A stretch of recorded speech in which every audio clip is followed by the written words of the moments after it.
22-year-old mum, Kelly Moyston, lives in Bristol with her 39-year-old fiancé, Steve, and their 18-month-old daughter, Georgina, in a tiny 2-bed council maisonette. Although bus driver Steve works long shifts, he's expected to do all the housework, and she sleeps in most days till lunchtime. I am lazy. I admit I'm lazy. At least she's honest. Her husband wakes up at like 6 a.m. to go work a 12-hour shift, and she may be essentially abandoning her kid for 5 hours by waking up at 11 or 12, but at least she doesn't deny it, I guess. I'm on the computer. It varies between 4 and 10 to 12 hours a day. But all round she's quite good when I'm on the computer. She knows that's mummy's corner, mummy's space. George! Shut up, Georgina. Mommy's busy posting on Facebook. She says that as she smokes inside right next to her kid, which sounds like a great way to, give a child asthma. Welcome to Wife Swap, or sort of Wife Swap, because this girl isn't actually married. This episode features 22-year-old house fiancé Kelly Moyston and her 39-year-old partner Steve, who also have an 18-month-old daughter. Doing the math on that would mean they had to have gotten together at least 27 months prior, which means she was like 19 and he was 36. Creepy. Legal, but creepy.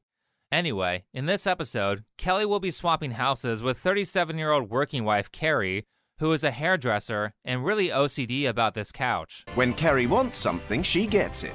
She saved for 10 years to buy the sofa of her dreams. I was told by the people I bought it off it must be fluffed every day. Therefore, following rules like I do, I fluff it every day. It's later revealed that no one actually uses that couch, so it's like she spent money just so she could do more chores. Why would you spend so much effort on something that you don't use that takes up a lot of space? Anyway, Kerry lives with her husband Tim and his 16-year-old daughter from a prior relationship. Both of them seem to be workaholics, and their chief complaint is they don't really spend time together. With Kerry's high standards, there's no downtime for her and her husband Tim, who's a building contractor. With their busy schedules, they hardly see each other. We don't seem to get any time to slow down. So yeah, Kerry has problems too, but they are nothing compared to this. Such an intense schedule of shut-eye doesn't leave much time for meal planning. We'd usually have nothing for breakfast, or just make do sort of thing. I'm the most terrible takeaway junkie I know. I get a takeaway because I'm too lazy to cook. Georgina does like her junk food, like her mum and dad. I think she picked junk over health. I don't think Georgina really picks anything. She's a toddler. You have all the control here, and I find it kind of gross that you would brag about being lazy as you feed your kid French fries and other junk food. My bedroom floor is my wardrobe, and Georgina's got a wardrobe in her bedroom where they just get chucked. This family had to be quite the find for Channel 4. You can see that there is trash everywhere, and they even got a shot of the cat eating out of a bag that was left on the floor. In this shot here, you can see that Kelly is so lazy that she didn't even put a cover over her mattress for what looks like a twin bed. But the most disturbing thing is just how shameless Kelly is about all this stuff. It's like she takes pride in nothing. That being said, check out this scene where they swap houses. Whoa, they're like millionaires. Oh my God, it's perfect. Everything's so clean. And she irons as well. I just feel sorry, so sorry for the woman that's gone to live with Steve and Georgina. Wow, how insulting to your partner. This house is so nice, it's perfect. I really feel sorry for the person who has to live in the shithole that I left for Steve. When you're a stay-at-home mom and your house is filthy, it reflects badly on your partner. Though I wouldn't officially call her a stay-at-home mom, that would imply that she actually does some kind of work. She's more like a welfare flunky who sort of babysits her kid when it's convenient. And her fiancé is a pushover, so he puts up with it. I suppose I'm pretty much a pushover and I like an easy, quiet life. I'll do things her way because it's easier. I wear the trousers in the house. Yes. I know it, Steve knows it, everybody knows it. Not something to brag about. Not only are you signaling to other women that you aren't valuable enough to get a masculine man who will stand up to your bad behaviors, which makes you look bad, but you're also making him look bad by emasculating him in public. Major red flag. Never stick with a partner who constantly makes you look bad or shames you in public. Your reputation is super important, and you shouldn't be with someone who tarnishes it for laughs or as an attempt to make themselves look better. Well, speaking of volunteering for a show to make yourself look bad.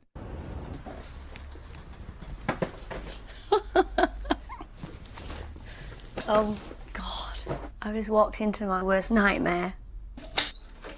This tab ends on side of sink. Oh, my God. What is living in there? It's not good. I'm pretty sure cats don't like it when you put water next to the food. On that note, Kelly is one of those people who lets her cats on the countertops, as in the same cats that use a litter box that she never cleans, which means they have piss and crap all over their feet, and they're walking on the countertop where food goes. I don't know if it's YouTube friendly to show this, but they make a point of how dirty that litter box is multiple times during the episode. Speaking of being clean, Reed Street soap is one of the best smelling ways to keep yourself clean with the best possible ingredients. My current favorite soaps are the Arctic Waves, the Blue Collar Scrub, and this new flavor here. These high-quality soaps also work really well as gifts for any occasion. Speaking of other great gift ideas, check out the candles. There are so many good options, and the best part is that they all smell great. I hate it when you go to the store and have to pick up like 9 candles that smell like hot garbage just to find one that smells half decent. The owner, Michelle, really works hard to make these items look good and smell great, and I've yet to smell a candle from Reed Street soap that I didn't like. Not to mention that all the products from this company last a long time, so you get your money's worth. Check out Reed Street soap by clicking on the first link in the description. Alright, after the wives/fiancés look at the house, they get this little notebook of house rules. Here's Kerry reading about Kelly's home. I'm a stay-at-home mum and I don't really have any career ambitions or aspirations. In fact, I see myself as a bit lazy. Honestly, based on how she treats her kid, I doubt she has any aspirations at all. She's not just lacking them for a career. Usually if someone's going to call themselves a stay-at-home mom, their aspiration is providing the best possible upbringing they can for their kids. Clearly, Kelly does not care about giving that to her daughter. I get up when I want, which is usually between 11:30 and 1. So if she has a child at 18 months old and looks after her, how can she get up at 11:30 a.m? Wait, she wakes up at 1:30 p.m. and spends 12 hours a day on the computer? She's born to be a YouTuber. Jokes aside, well, sort of, the wives are required to stick to each other's exact routine. Now, obviously, this means that Kelly will have to stick to a harsh routine of actually doing chores and going to work. I did find it weird that she was able to cut vegetables somewhat properly, so she can do it, she just refuses to. But that's all played out and boring because all of us have probably already seen lazy people be forced to work hard on TV. So for my video, this section is going to largely be skipped. However, the fun part of this is that Kerry, the hardworking wife, is also required to follow Kelly's exact routine. That routine starts out with waking up at 12 p.m. In Bristol, Kerry's discovering the joys of motherhood, Kelly style. The manual says she must stay in bed until at least lunchtime. I'm not used to doing nothing, so actually having to lay here and do nothing is killing me. I'm just gobsmacked and can't believe that a person with an 18-month-old baby can still be in bed at this time. That cat was all over that countertop in those first couple seconds of that clip. Wait, is that a bottom sheet covering the mattress? Kerry has already broken the rules because Kelly doesn't cover her mattress when she sleeps. Now, Kerry normally wakes up at 7:30 a.m., so this must be torture to have to sit up in bed for hours while an 18-month-old child is in the other room. Fortunately, during the show, there's probably a film crew looking after Georgina while Kerry just sits and stares at the wall. As someone who is also productive, having to sit down and do nothing for hours when there's work to be done would drive me insane. Honestly, if I were Kerry, I would be jumping to clean that house. However, during this part of the show, I believe she's actually not allowed to clean for 3 days or half the duration of her stay. She instead is required to follow Kelly's routine, which means when she wakes up, she gets to walk through that filthy house and sit on the computer for 6 hours. Sticking to Kelly's routine, Kerry embarks on a 6-hour stint on the computer.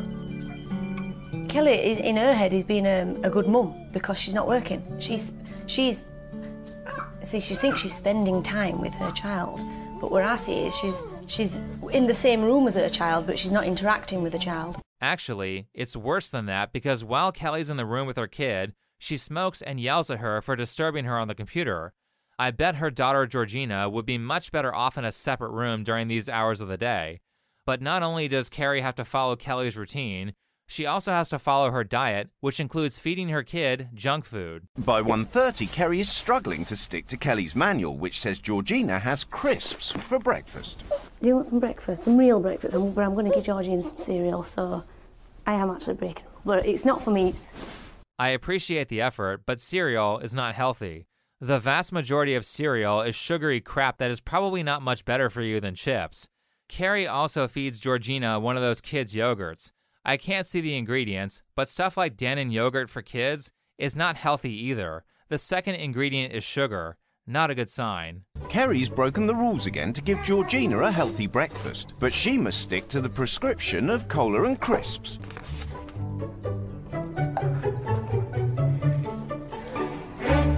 She cringes at the Coke. I love that.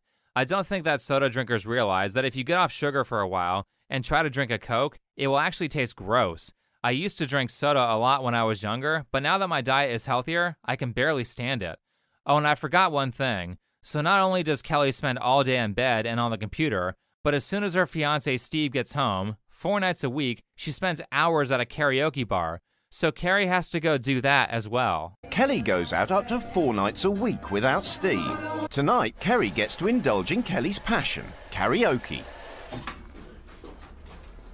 Hi, Ooze. Hi. Oh, a bit of glam rock, yeah. Yeah, thank you for the karaoke.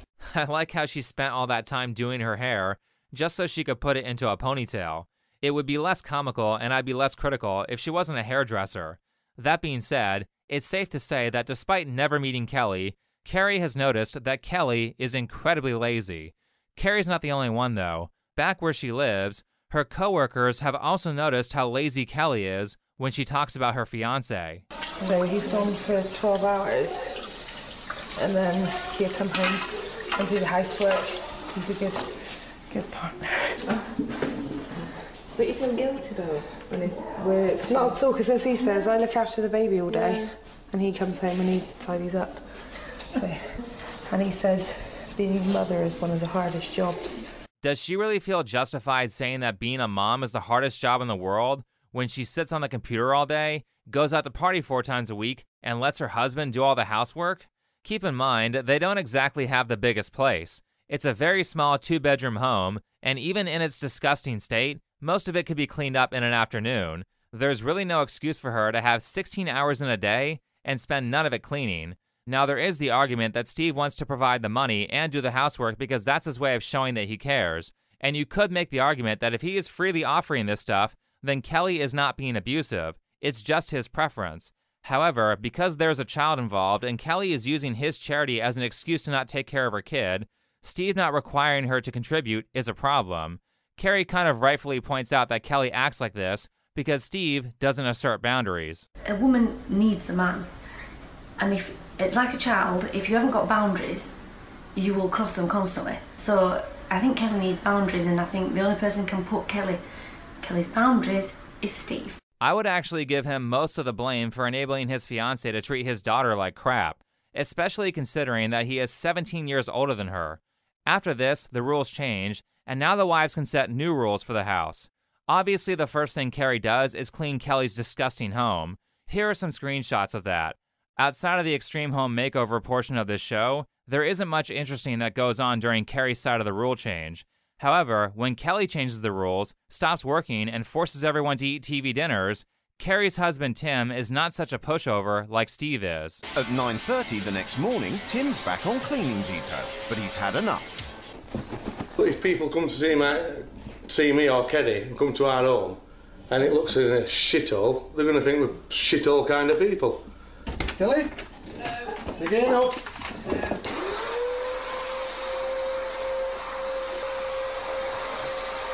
I think he spent way too little time vacuuming that room.